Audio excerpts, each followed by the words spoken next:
Direct speech and indirect speech. When we talk about these two speeches, the point here is direct speech is the one that we report directly, right?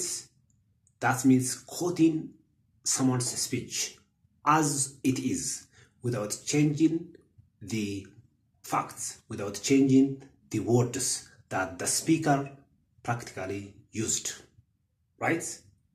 Whereas indirect speech, we are supposed to, change the tense, words, of course, pronouns accordingly. Let's say Ali said, I'm ready, right?